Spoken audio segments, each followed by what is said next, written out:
का जन्म हुआ था। क्या हुआ था? जन्म हुआ था। इस दिन सभी बच्चे क्या करते हैं? पीले कपड़े पहनते हैं, है ना? पीले कपड़े पहनते हैं, सरस्वती माँ को पीले फूल चढ़ाते हैं, घर में पीले पकवान बनते हैं, जैसे पीले चावल बना दिया ऐसे। और स्कूलों में माँ सरस्वती की पूजा करते हैं ना? आपके स्कूल में नहीं मनाते हैं?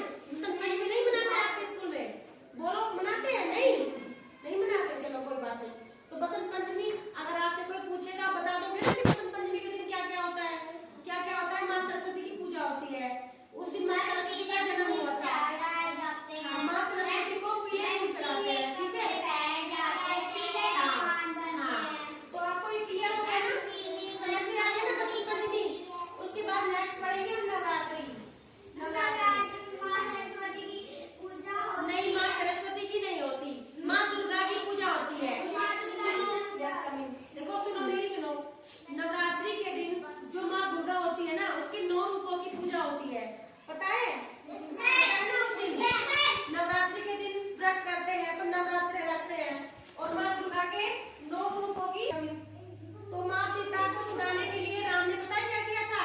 9 दिनों तक पूजा की थी। किसकी की थी? माँ दुर्गा की। तो माँ दुर्गा ने प्रसन्न होकर श्री राम को आशीर्वाद दिया था। और उसके बाद 10वें दिन क्या हुआ था? श्री राम ने रावण का वध किया था माँ दुर्गा के आशीर्वाद से। जानते हो आप ये सब? नहीं जानते हो ना? हाँ। तो ये नवरात्रि होली कब आती है? फाल्गुन महीने में आती है ना? होली पर किसकी पूजा होती है? होली पे प्रहलाद भक्त की पूजा होती है। आपको एक कहानी सुनाती हूँ मैं होली के ऊपर, है ना? देखिए, एक राजा था, उसका नाम हिरण्यकश्यप था, ठीक है? तो जो हिरण्यकश्यप था, उसके एक बेटा था, उसका नाम प्रहलाद था। तो जो प्रहलाद था वो भगवान विष्णु का भक्त था। लेकिन जो हिरण्यकश्यप था ना, प्रहलाद का पापा, उसको ये बात बिल्कुल अच्छी नहीं लगती थी कि मेरा बेटा और किसी दूसरे भगवान का भक्त हो। वो जो हिरण्यकश्यप राजा था वो खुद को ही भगवान मानता था, लेकिन जो उसका बेटा था प्रहलाद, वो अपने भगवान विष्णु को मानता था, उसका सबसे बड़ा भक्त राजा था ना। उसको अपने बेटे की ये बात बिल्कुल पसंद नहीं थी कि कोई मेरा बेटा होके और किसी दूसरे भगवान का भक्त बने, उसकी पूजा करे। तो उसने हिरण्यकश्यप राजा ने अपनी दीदी को बुलाया, अपनी बहन को बुलाया, जिसका नाम होलिका था। तो होलिका को वरदान मिला हुआ था कि वो कभी आग में भस्म नहीं होगी, यानी कि जलेगी नहीं। होलिका को ये वरदान आशीर्वाद मिला हुआ था। तो प्रहलाद को होलिका ने गोद में लिया और वो आग में बैठ गई। तो फिर क्या हुआ?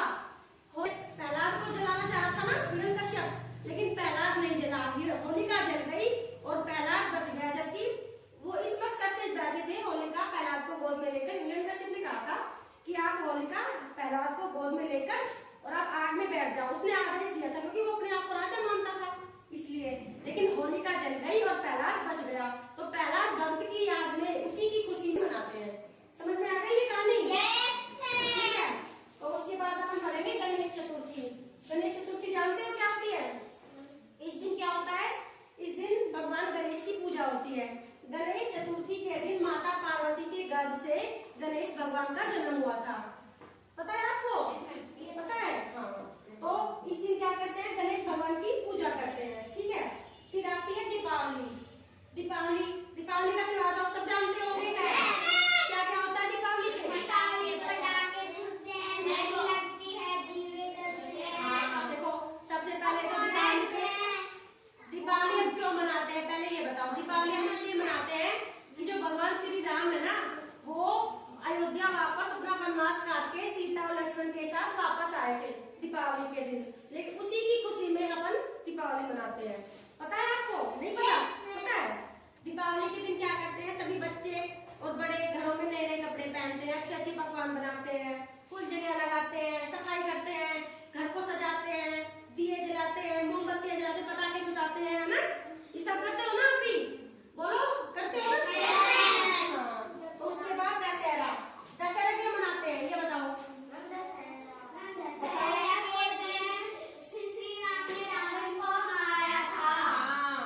दशहरा क्यों मनाते हैं? दशहरा के दिन रावण दहन किया जाता है। क्यों किया जाता है? क्योंकि दशहरा के दिन श्री राम ने विजय प्राप्त की थी रावण पर, रावण का वध किया था।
सीता को छुड़वाने के लिए रावण से युद्ध किया था।